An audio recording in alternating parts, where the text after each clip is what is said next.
Bismillahirrahmanirrahim. Hadis Samin, hadis ke-8 yaitu menjelaskan tentang pahala ahli Jumat.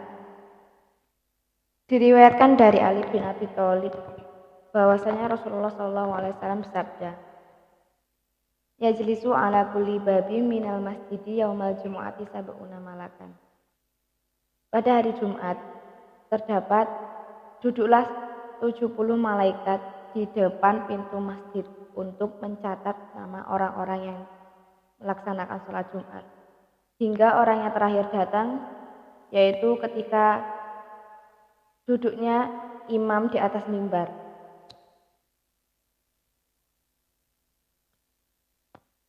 Sementara itu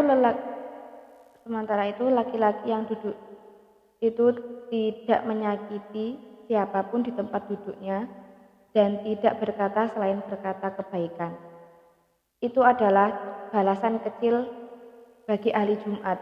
Balasannya yaitu diampuninya segala dosa-dosa rajul tersebut yang melaksanakan sholat Jumat, seperti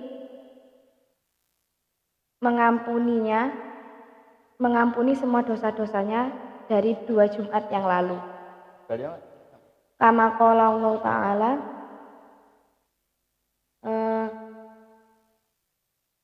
sesungguhnya Allah berfirman, wa idz qala rabbuka lil malaikati inni ja'ilun fil ardi khalifah. Allah berkata kepada malaikat, sesungguhnya kami akan menciptakan khalifah di muka bumi ini. Kemudian malaikat pun menjawab, ataj'alu fiha man yufsidu fiha wa yasfiku dima. Akankah engkau menjadikan khalifah di muka bumi ini yang akan menimbulkan kerusakan dan pertumpahan darah, sedangkan kami adalah orang yang selalu memuji dan mensucikan engkau. Allah pun murka kepada para malaikat. Dan Allah berkata, sesungguhnya aku lebih tahu apa yang kalian tidak ketahui. Kemudian para malaikat pun takut dan para malaikat memutari langit sebanyak 7 kali untuk meminta maaf kepada Allah, dan Allah mengampuni para malaikat tersebut. Kemudian Allah memerintahkan kepada malaikat untuk turun ke bumi dan membangun rumah, yaitu Ka'bah, supaya nanti ketika anak cucu Adam melakukan kesalahan, Allah akan mengampuninya ketika mereka tawaf atau berkeliling Ka'bah sebanyak 7 kali. Dan kemudian para malaikat pun turun ke bumi dan membangun Ka'bah. Ketika saat banjir bandang, Allah menggelari Ka'bah dan menciptakan suatu menara yang disebut dengan Baitul Ma'mur. Tingginya menara itu sejauh perjalanan 500 tahun. Kemudian Imam Alim.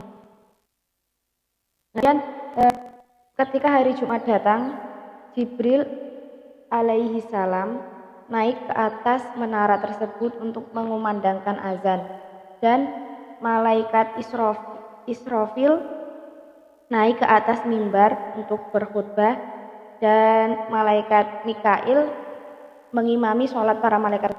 Ketika Mikail sudah selesai mengimami sholat, Jibril berkata, pada ketika azan aku kasihkan semua pada duduk orang ini. Kemudian malaikat itu juga berkata, ketika aku berkhutbah juga akan kupastikan kepada manusia yang ada di bumi. Dan Mikail pun juga begitu. Pahalaku ketika aku mengimami akan kukasihkan kepada orang yang ada di bumi. Kemudian Allah berkata, hei para malaikatku, akankah engkau mengasihi hamba-hambaku sedangkan aku adalah Maha Pengasih dan Maha Pengampun. Kemudian cerita selanjutnya yaitu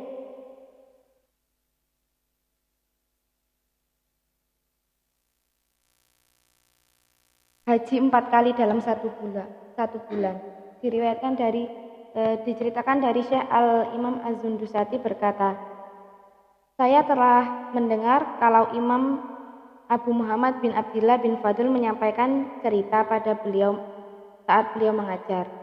Beliau bercerita dengan bahasa Paris. Cerita itu berbunyi bahwa diriwayatkan dari Al-Auza'i bahwa ia berkata, suatu hari Maisarah pergi ke kuburan. Ia berkata, Assalamualaikum ya ahli kubur,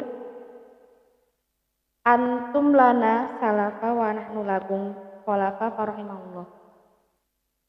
Kalian telah mendahului kami dan kami akan menyusul kalian. Semoga Allah merahmati, mengampuni dan memberkati kami dan kalian semua pada saat menghadapnya. Kemudian Allah mengasih ruh kembali kepada jasad salah satu penghuni kuburan itu ya. Jasad tersebut berkata, beruntung sekali kalian wahai penduduk dunia, kalian bisa melakukan haji 4 kali. Kemudian Maisarah pun menjawab kembali, kemana kami akan melakukan haji sebanyak 4 kali dalam 1 bulan?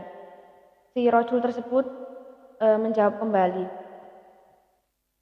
berangkat sholat Jumat itu ganjarannya seperti orang yang melakukan haji 4 kali. Maisarah pun bertanya kembali, amalan apa nggak yang harus kulakukan ketika hari Jumat? Rojul berkata, istighfarlah ketika hari Jumat. Istighfar adalah sesuatu yang paling bermanfaat di akhirat, jawab si penghuni kuburan. Maisarah bertanya, apa yang membuat Anda tidak bisa menjawab salamku tadi? Si penghuni kuburan pun menjawab, salam merupakan kebaikan, sedangkan kebaikan-kebaikan telah diangkat dari kami. Oleh karena itu, kebaikan kami tidak akan bertambah dan keburukan kami pun tidak akan berkurang. Si penghuni kuburan melanjutkan, kami telah meridhoimu. Semoga Allah menerima si fulan, orang yang sudah mati tadi, untuk kami, wahai penduduk dunia. Kemudian cerita yang ketiga, yaitu ku beri kau hari Jumat, wahai Muhammad. Syekh Al-Imam Alimul Millah Waddin, yaitu Az-Zundusati, berkata bahwa ia pernah mendengar Abu Mansur berkata, kalau Allah memberikan hari Selasa kepada 50 malaikat dan 50 utusannya, dan Allah memberikan hari Sabtu kepada Musa, 50 nabi dan 50 rasul yang bersamanya. Kemudian Allah memberikan hari Ahad kepada 50 nabi dan 50 rasul kepada Nabi Isa, dan hari Senin kepada Nabi Muhammad SAW sebanyak 63 nabi dan 63 rasul bersamanya. Karena sesungguhnya para nabi berjumlah 124.000 dan para rasul berjumlah 314. Yang paling utama adalah Nabi Muhammad SAW. Dan Allah memberikan dan ditambah 13 nabi dan 13 rasul. Allah memberikan hari Selasa kepada Sulaiman 50 nabi dan 50 rasul. Allah memberikan hari Rabu kepada Yakub 50 nabi dan 50 rasul bersamanya. Allah memberikan hari Kamis kepada Adam 50 dan 50 rasul bersamanya. Semoga rahmat Allah tercurahkan kepada mereka semua. Kemudian masih tertinggal 1 hari, yaitu hari Jumat. Wahai Tuhanku, apa bagian umatku darimu? Allah menjawab, wahai Muhammad, hari Jumat dan surga adalah milikku dan akan kuberikan Jumat dan surgaku untuk umatmu. Keridhoanku bersama Jumat dan surga adalah hadiah bagi mereka. Ini dikhususkan untuk umatnya Nabi Muhammad. Jadi kenapa hari Jumat itu begitu istimewa? Karena di sini tadi Allah itu mengkhususkan hari Jumat dihadiahkan kepada Nabi Muhammad dan umatnya Nabi Muhammad.